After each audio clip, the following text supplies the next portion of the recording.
네, 안녕하세요. 대담한 대담의 진행을 맡은 아나운서 박권입니다. 자, 오늘 대담한 대담 세 번째 손님 소개를 좀 해드릴게요. 자, 서울특별시 의사회 부회장을 지내시고 초고령 사회 대비해서 돌봄 보장의 미래에 대해서 누구보다 앞장서시고 관심이 많으신 우리 신동일 부회장님을 모셨습니다. 부회장님 어서 오십시오. 네, 안녕하세요. 네. 초대해 주셔서 감사합니다. 아유, 나와주셔서 감사합니다. 네. 자, 오늘 아주 중요한 이야기를 좀 나눠보도록 하겠습니다. 부회장님. 우리 사회가 이제 고령 사회를 넘어서 초고령 사회로 이제 진입을 했습니다. 그야말로 이제 현실로 다가왔는데 이렇게 중요한 시점에 우리 사회에서 필요한 두 가지 인프라가 있다고 말씀하셨잖아요. 그게 어떤 것들일까요? 네, 맞습니다. 바로 사전 의료 지시서와 네. 왕진 방문 진료입니다. 이 두 가지는 초고령 사회의 돌봄과 존엄한 삶을 위해서 꼭 필요합니다. 자, 이제 뭐 우리가 이제 사람이 태어나면은 뭐 언젠가는 또 돌아가시기 마련이고 누구나 죽음은 누구나 막을 수가 없는데 그리고 또 어떻게 죽느냐 이거에 대해서도 많이 관심을 갖고 있습니다. 그래서 이 사전 의료 지시에 대한 것도 굉장히 이슈가 뜨겁더라고요. 그래서 사전 의료 지시서에 대해서 한번 이야기를 나눌 텐데 일단 사전 의료 지시서 말 그대로 하면 이제 사전에 어떻게 할 건지 지시를 하는 그런 어떻게 보면 이제 문서잖아요. 네, 맞습니다. 설명 좀 들어볼까요? 예. 사전 의료 지시서는 환자가 의사 표현이 어려운 상황에 대비해서 어떤 치료를 받고 싶은지 또는 받고 싶지 않은지를 미리 문서로 남기는 것입니다. 특히 연명 의료에 대한 결정은 생애 말기 삶의 질과 아주 직결되어 있기 때문에 대단히 중요합니다. 네, 연명 의료 이거 굉장히 뭐 예전부터 우리 찬반 이야기가 많이 나오고 또 이제 외국 스위스 같은 경우는 뭐 자동으로 이렇게 내가 결정을 해서 돌아가시는 그런 캡슐도 있고 뭐 그렇더라고요. 그리고 일부러 또 스위스 가서 안락사를 선택하는 분도 있고 그만큼 이제 내가 내 삶을 연명을 할 것이냐 안 할 것인지 자기가 결정하는 게 굉장히 중요한 게 이 포인트 아니겠습니까? 자, 그런데 이게 이제 실제로는 활용이 잘 안 되고 있다 이렇게 들었어요. 네, 안타깝게도 80대 이상 어르신 중 현재 사전 연명 의료 요양서를 작성하신 분들이 많지 않습니다. 문서의 존재 자체를 모르거나 알고도 이제 준비하지 못한 경우가 많습니다. 그러다 보니까 응급실, 중환자실 등에서 연명 의료를 유보 중단하지 못하는 일들이 아주 많이 발생하고 있습니다. 특히 이제 가족들은 내가 어머니, 아버님의 치료를 포기하는 건 아닐까? 라는 그런 죄책감 때문에 더욱이 그런 결정을 하기가 어려운 상황입니다. 그러니까 내가 이제 우리 부모님을 최선을 다하지 않는 게 아닌가 이런 죄책감 그리고 근데 또 반대로 또 이제 가족들이 너무 힘들어서 또 이렇게 뭐 빠르게 결정하는 경우도 제가 있다고 예, 그런 경우도 있겠죠. 예. 사회 경제적인 요인들 때문에 그렇죠. 워낙 힘드니까 그런 일들이 벌어지는 경우가 있긴 합니다. 자, 그래서 여기에 대해서 또 이야기 나눠볼 텐데 이게 이제 그렇다면 평소에 가족들하고 충분히 여기에 대해서 대화를 좀 해야 되는데 제가 이제 녹화 전에 우리 이제 부회장님하고 잠깐 얘기 나눈 게 이런 얘기를 참 가족끼리 실제로 하기 힘들다 그런 거잖아요. 특히 이제 그 자식이 네. 아들 딸이 먼저 아버님 어머님한테 여쭤볼 수 없는 주제죠. 먼저 그러기가 좀 힘들죠. 굉장히 어렵습니다. 어떻게 멈춰드려요? 계속해요? 이렇게 하기가 쉽지 않죠. 아유, 그건 진짜. 예, 제가 극단적으로 표현을 했지만. 맞습니다. 예. 그래서 좀 이렇게 충분히 이야기를 나눈 경우에는 좀 어떻게 결과가 잘 나오나요? 환자가 평소 의사를 명확히 밝혔고 가족이 그것을 알고 있다면 연명으로 유보 중단이 환자의 뜻에 따라 결정될 수 있습니다. 네네네. 근데 무엇보다 중요한 건 문서 작성 여부를 떠나서 생애 말기, 삶과 죽음에 대해서 가족과 네. 이야기하는 문화가 정착되어야 합니다. 이게 대단히 필요한 부분인데 사실을 다들 꺼려하는 터부시하는 주제입니다. 특히 이제 대한민국이 좀 더 거기에 대해서 예민한 것 맞습니다. 같아요. 맞습니다. 외국은 그런 것도 자연스럽게 좀 얘기한다고 제가 뭐 이렇게 매스컴을 통해서 봤는데 그렇습니다. 이런 거를 그냥 누구나 어차피 죽음을 맞이하는 거니까 여기에 대해서 뭐 자식들도 언젠간 죽을 텐데 그렇죠. 부모님하고 이런 거에 대해서도 좀 편하게 허심탄회하게 좀 얘기하는 그런 문화 우리 부회장님께서 너무 중요한 말씀을 좀 해주셨습니다. 그래서 그러나 아직은 그런 문화가 형성되어 있지 않으니 제가 또 방송 전에도 여쭤봤던 게 그러면 의사 선생님이 좀 얘기를 해주시면 맞습니다. 좀 덜 좀 불편하지 않을까. 의사 선생님이 대신 좀 얘기 좀 해주십시오. 그러면은 또 어떻게 보면 제 3자면서 가장 신뢰할 수 있는 분이시니까 어떻습니까? 지금 그 임상 현장에서 그 만성 질환으로 60대, 70대 만성 질환으로 이제 1차 의료기관을 방문하시는 네. 이제 그러한 그 거기에 계신 의사 선생님들이 네. 그 환자들에게 생애 말기에 대한 가치관을 묻고 네. 그것을 이제 가족과 대화할 수 있도록 권유하는 것이 필요합니다. 이제 이런 부분과 관련되어 있어서 대한의사협회의 의사윤리 지침에서도 네. 이 부분을 매우 강조하고 있습니다. 그런 쪽을 좀 더 계몽하기 위해서 이제 노력을 해주시고 계신다 그런 말씀이신데. 예, 그렇습니다. 자, 그럼에도 불구하고 법적으로 봤을 때는 한계도 명확하게 있다고요?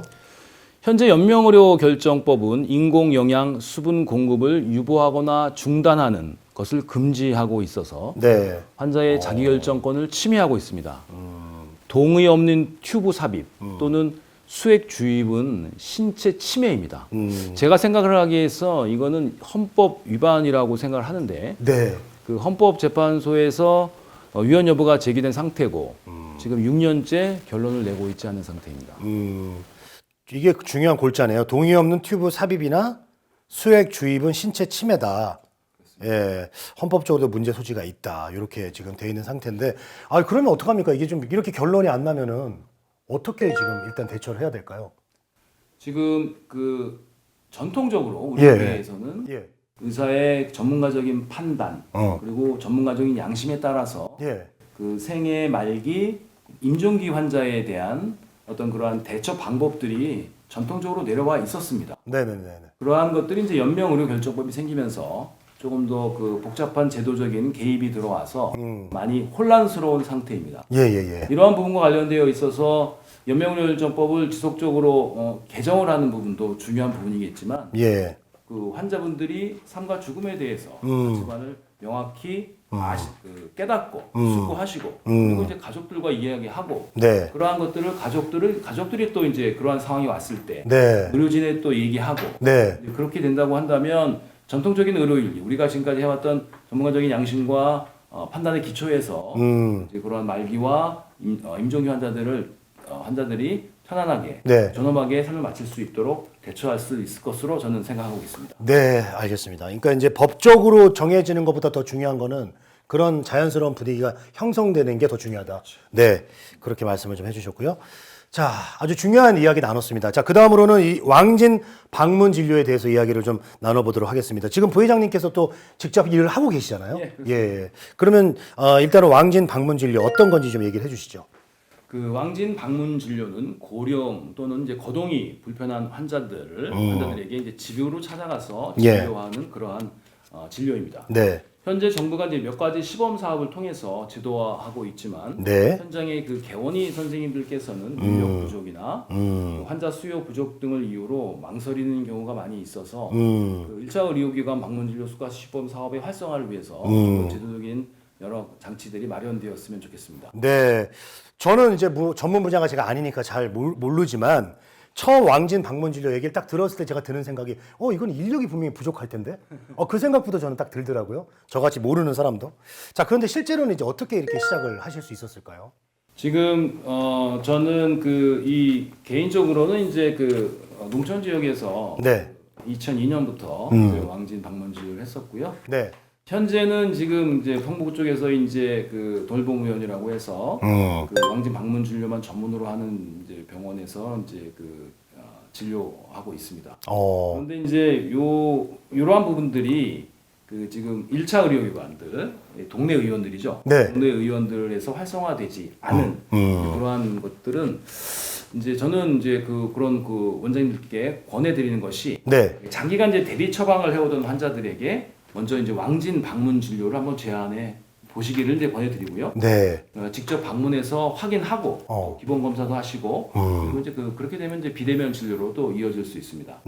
이런 경험이 이제 쌓이다 보면 왕진 환자들이 쌓이고 늘게 되고 그렇게 되면은 이제 재택의료센터 시범 사업도 고려해 볼 수 있다라고 저는 생각하고 있습니다.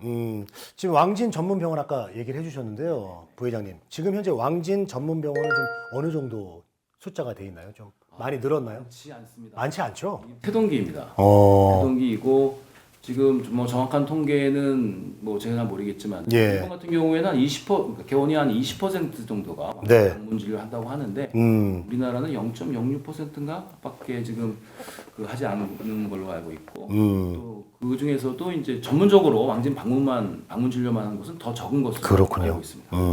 실제적으로는 이 숫자가 굉장히 적다는 말씀을 좀 해주셨고, 자, 그리고 또 이것도 중요한 문제입니다. 사실 뭐 어르신들한테 어디서 이렇게 생을 정리를 하고 싶으시냐 여쭤보면 아마 거의 대부분 집에서 자기가 생활하던 곳에서 편안하게 돌아가고 싶으실 거예요. 많은 분들이 그렇습니다. 네, 그래서 가정에서 우리가 돌봄하는 거에 대해서 지금 사회적으로도 많이 지금 노력을 하고 있는데, 가정에서의 돌봄 어떻게 어느 정도 중요하다고 생각하세요? 요양원이나 병원에서 이제 돌아가시는 것보다 집에서 살고 싶은 분들이 점점점 많아지고 있습니다. 네, 하지만 그 의료가 뒷받침되지 않으면 사실 굉장히 어렵습니다. 그래서 이제 어떤 일이 벌어지게 되냐면 뭐 약을 제대로 못 드신다든지 아니면 이제 잘못 드신다든지 이러한 일들이 벌어지게 되고 이런 부분과 관련되어 있어서 저희들이 의사들이 그 방문 요양 돌봄 이런 부분과 관련되어 있어서 그 방문 요양의 그 연속성 네, 또 내지는 적절성 이런 것들에 대해서 네. 더 많은 관심을 가져야 할 것으로 생각합니다. 네. 가정에서 물론 이제 돌아가시면 편한데 방금 말씀하셨듯이 제대로 된 이제 치료를 받는 부분에 있어서는 좀 어렵기 때문에 여러 가지 좀 생각을 많이 해야 될 것 같습니다. 자, 그리고 많은 분들이 요양원, 요양병원 좀 헛갈려 하세요. 예, 사실 요양원하고 요양병원은 굉장히 많은 차이가 있는 걸로 제가 알고 있는데 어르신들이 요양원에서 임종을 맞이하지 못하는 그런 문제에 대해서도 좀 얘기를 해주셨죠. 네네. 그 현재는 지금 요양원에서 임종할 수 있는 그 아주 합법적인 제도적 장치가 마련되어 있지 않습니다. 네. 이제 그래서 대개는 이제 급성이 병원, 응급실, 중환자실 뭐 이런 식으로 가시든지 네. 그렇습니다. 그래서 요양원에서도 임종이 가능하도록 제도적 개선이 필요합니다. 네네네네. 이미 기존에 이제 그 요양원은 계약된 의료기관과 의사가 있는 만큼 네. 이분들이 임종 전 치료를 맡거나 또는 이제 외부 왕진 의사가 개입하는 형태도 가능합니다. 네. 많이들 알고 계시지만 에이징 인 플레이스의 마지막은 임종이시니까 네네네. 익숙한 장소에서 생애를 마무리할 수 있도록 제도적인 장치 또 사회적인 관심이 필요합니다. 자, 요양원에서도 이렇게 편안하게 임종할 수 있는 그런 문제들이 이제 잘 해결돼야 되겠다라고 얘기해 주셨는데 그래서 그런지 그 요양원과 요양병원을 같이 이렇게 운영하시는 분들이 많이 있습니다. 계시더라고요. 네. 그러면 그거는 좀 그나마 좀 괜찮겠네요. 요양원에서 문제가 있으면? 좀 아프시면 요양병원에 바로 또 가고. 오셔서 네. 또 이렇게 또 치료받으시고 네. 네, 그렇습니다. 그러나 요양원에서 또 편하게 임종할 수 있는 그런 방법도 네. 앞으로 정책적으로 개선이 된다면 참 좋겠다라는 생각이 듭니다. 자, 오늘 여러 가지 또 이야기를 나눴는데 우리 부회장님께서 끝으로 정말 그 정부에 좀 제안하고 싶은 그런 정책이 있다면 어떤 게 있으실까요? 그 왕진 방문 진료의 활성화를 위해서 제도적 뒷받침이 있어야 합니다. 특히 간호조무사 동반 숙가는 꼭 필요합니다. 이것이 이제 첫 번째고요. 네. 두 번째로는 그 노인 장기 요양 등급 판정 시 그리고 요양원 입소 시에는 그 사전 의료 지시서 관련 교육 내지는 그 사전 연명 의료 요양서 관련 교육을 이수해야 하는 것이 필수화되어야 한다고 저는 생각하고 있습니다. 네. 그리고 이제 또 아까도 잠깐 말씀드렸듯이 예. 요양원에서의 임종이 가능하도록 제도적 뒷받침이 마련되어야 한다고 생각합니다. 교육의 중요성 얘기해 주셨고 사전 의료 지시서에 관련된 교육이 필수가 돼야 된다 이런 얘기해 주셨고 또 요양원에서 임종할 수 있는 그런 또 제도적인 기반이 마련돼야 된다 이걸로 아주 중요하게 말씀을 해 주셨습니다. 자, 초고령 사회를 맞이해서 우리가 좀 준비해야 될 어떤 돌봄 그리고 의료 방향에 대해서 오늘 부회장님과 아주 깊게 좀 얘기를 나눠봤습니다. 오늘 이렇게 바쁘신데 시간 내주셔서 대단히 감사합니다. 아유, 감사합니다. 네, 지금까지 서울시 의사의 신동일 부회장님과 함께 이야기를 좀 나눠봤습니다. 대담한 대담 오늘 이야기는 여기까지고요. 저는 다음 시간에 좀 더 알찬 소식으로 인사를 드리겠습니다. 시청해주신 여러분 고맙습니다.